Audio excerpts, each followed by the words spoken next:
Hey guys, Fancy Fan Dan here. Thanks for clicking on this video. Today I'm going to be going over my reactions and thoughts on the finale of Game of Thrones. Let's begin.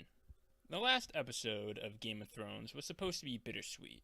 It was supposed to leave us grieving for the characters who died and hopeful for those who remained. But in my opinion, it was difficult to feel much of anything at all except resentful for how our favorite characters were treated in the end. If you've read my other posts, then you know I've been giving the writers the benefit of the doubt this season, hoping against hope that in the end all would make sense and there'd be a satisfying conclusion and all the characters would have fulfilled some purpose. But now that it's over, it's become really hard to give a favorable review on how this beautiful series has been concluded. To start, the episode's opening sequence was, in my opinion, entirely dragged out. It felt like a good half of the episode went by before any real meaningful dialogue was introduced, or really any dialogue at all. Until Daenerys made her first speech, it felt like the episode hadn't even started yet. It was almost like watching a silent movie, and I mean that happened like 20 minutes or 30 minutes in, so I was getting kind of irritated at that. Secondly, everything concerning Daenerys this episode was just really weird. I know that the Mad Queen idea gained a lot of popularity in recent weeks, but I honestly never considered that anything more than just an easy parallel to draw between her and her father by the fans. I assumed and I hoped that the reality would be more complicated, as you know, it so often is in this series, and that Daenerys would still be sane, but she made a cruel decision in the midst of battle based on her feelings of anger and isolation. I really hope that she would have somewhat regretted her decision, maybe tried to logically justify it to both herself and all of her followers, like Jon and Tyrion.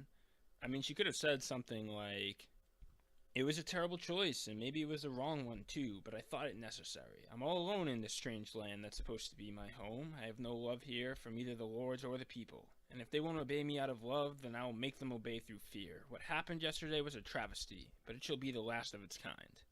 If she said something like that, if she demonstrated some kind of remorse, if she maybe hinted at a twinge of regret, or maybe she thinks that maybe it wasn't the right decision, but she knows like why she took it and she wants other people to understand why she made that decision, then I would have been perfectly fine with how she ended as a character. If she said something like that, then Daenerys would have been framed as a too powerful tyrant who, in her pursuit of a better world, sacrificed but a single city with much regret and also the hope that it would be the foundation for many happy generations to come. Furthermore, if this was the case, then her assassination would have been way more impactful. As it was just the killing off of a crazy person, good versus evil, something that had to be done.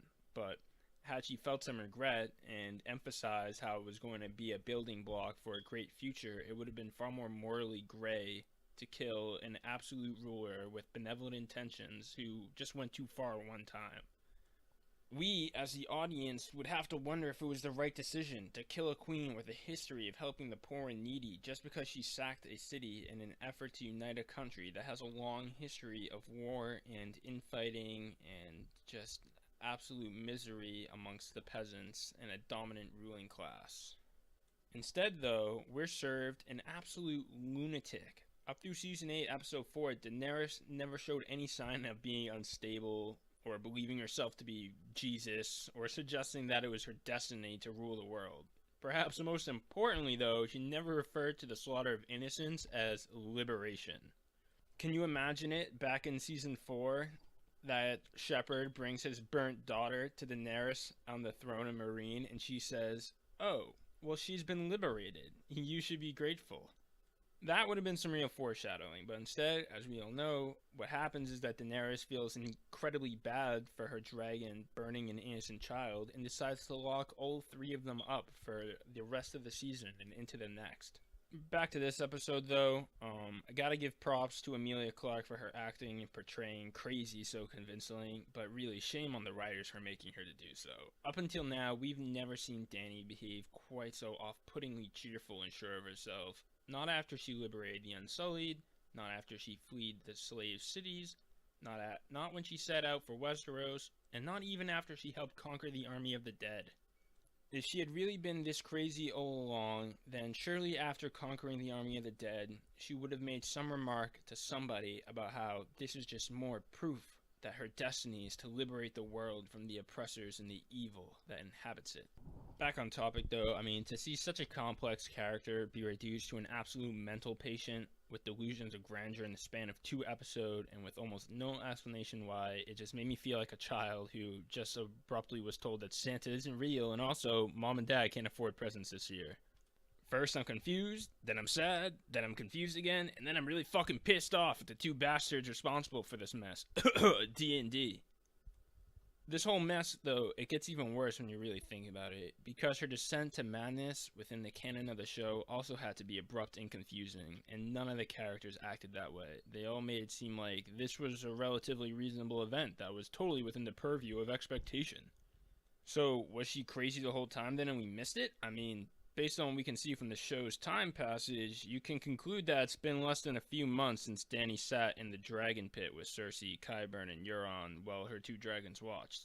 After all, Cersei was pregnant then, and she still wasn't showing when she died, so it couldn't have been more than a few months between her death and her sitting there. This is evidence that Dany wasn't crazy the whole time, because if she was, then she certainly would have just killed them all there. Not to save any innocent lives though, but just because a crazy person wouldn't give a shit about anything like honor or a fair fight. She would have thought to herself, it's my destiny to rule over Westeros. All my enemies are here. I'm going to burn them down, and then I'm going to rule over Westeros as destiny intends. Or maybe the writers would have us believe that she suddenly had a mental breakdown and became something of a schizophrenic as a result. I mean, I guess I could kind of believe it if something particularly traumatizing happened during the battle, but really nothing did, which means what we got, it just makes no sense, and it was by far the worst decision the writers could have made when handling this episode. But maybe worst of all is that this wasn't the only major plot hole and show-destroying element that happened in the episode. I mean, certainly the death of Dany's mental faculties was probably the worst decision we saw last night in a vacuum, but there was at least one other that I can think of that can be seen as just as bad. But before I get into that, I just want to list some of the minor points that were just as mind-numbingly senseless, but thankfully far less significant to the episode and the show as a whole. 1. Drogon melts the Iron Throne after finding Dany dead. I guess dragons have a really keen understanding of symbolism. 2. Speaking of symbolism, could that shot of Drogon expanding and flapping his wings as Dany walks out to give her best Mussolini impression be any more heavy-handed? 3. Grey Worm is unwilling to spare the lives of surrendered Lannister soldiers, but he is totally willing to hold Jon prisoner after he learns that he just killed his queen. Yeah, that's consistent. 4. And as a compromise, he's going to let Jon take the Black and then just leave immediately after, knowing full well that he could just leave the Black at any time and do whatever the fuck he wants. I mean, did Grey Worm catch a case of the delusions from Dany? I don't know. You decide. Tyrion was being held prisoner and was ordered to be executed by Daenerys before she died. But instead of executing him, Grey Worm decides to trot him out before the High Lords, have him propose them pick a new king, suggest a king, make a speech about why Bran should be king and they should pick him, and then Grey Worm's totally fine with it when that new king decides to pardon Tyrion and make him the Hand. Grey Worm literally walked in about to kill 2 people who betrayed his queen and walked out with one of them serving as the second highest position in the land and the other basically being sentenced to go home or go camping with his friends, you know, whatever he decides he likes more. 6. Edmure Tully is comic relief. Oh well, moving on. 7. Sansa Stark declares to King Brandon Stark that the North can never kneel again and must be a free state. Bran agrees, and everyone else is just totally cool with that. Even Yara, who just finished leading a large campaign to free the Iron Isles, and the Prince of Dorne. The same Dorne that refused to surrender to Aegon the Conqueror. The same Dorne that was the only state to become a principality. I guess you just never heard about that whole unbowed, unbent, unbroken thing. It was just fluff anyways. 8. I just need to emphasize here literally, not a single person raised an argument against a Stark king, a Stark kingdom in the north, and then a Stark Lord Commander beyond the north. I mean, Starks literally rule the entire continent, and no one says a word. What the actual fuck? 9. Tyrion says that Bran the Broken as the best story because he survived his fall, went beyond the wall as a cripple, and came back as the Three-Eyed Raven. I mean, first of all, he doesn't even have the best story in his family. Jon died and was resurrected and led an army against the dead, and Arya Stark went to be trained as a faceless man after becoming an orphan, and then came back and killed the Night King. Plus, am I the only one who finds it weird that everyone just accepts that Three-Eyed Raven title for what it is without showing even a bit of skepticism? I don't know, maybe that's just me. I guess it could have gone on behind the scenes where he proves to everyone by giving them trivia about their pasts, but still, I would like at least a few people to be like, on the fence about the whole thing. 11. Bronn is the master of coin? The man who didn't even know what a loan was a few seasons ago? I mean, I guess D&D kind of forgot that the master of coin is supposed to be smart and like a financier and intelligent and I don't even fucking know. Moving on. 12. Bran knew he was going to become the king. Alright, think about this. This means that he knew when he told Jon about his heritage that it would cause Dany to become unstable and burn down King's Landing. So if you want to be reductive about it, basically then, Bran was responsible for the burning of King's Landing, then came to be king.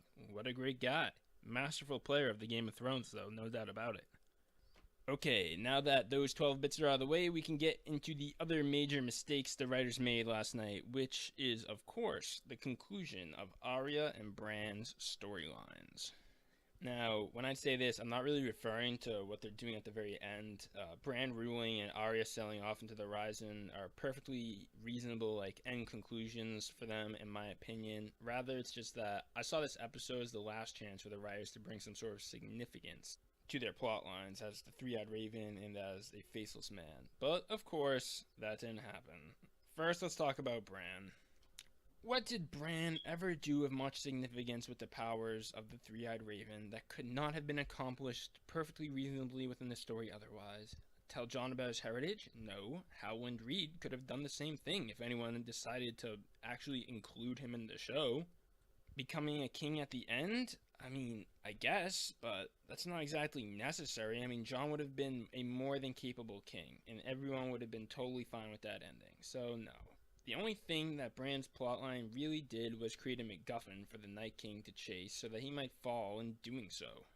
Which means that, in the end, the entire character of Bran could have been excluded from the story and we still would basically have had the same product, just with the Night King being defeated in battle and Jon becoming king at the end. Yeah, that's a real meaningful 10 hours of plotline that I really liked right there.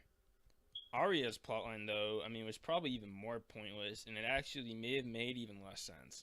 Her whole training to be a faceless man arc was probably longer than Bran's, and almost just as dry for at least half of it. The real excitement was in wondering who Jaqen H'ghar was, and what she would do with her abilities when she came home at the end of Season 6.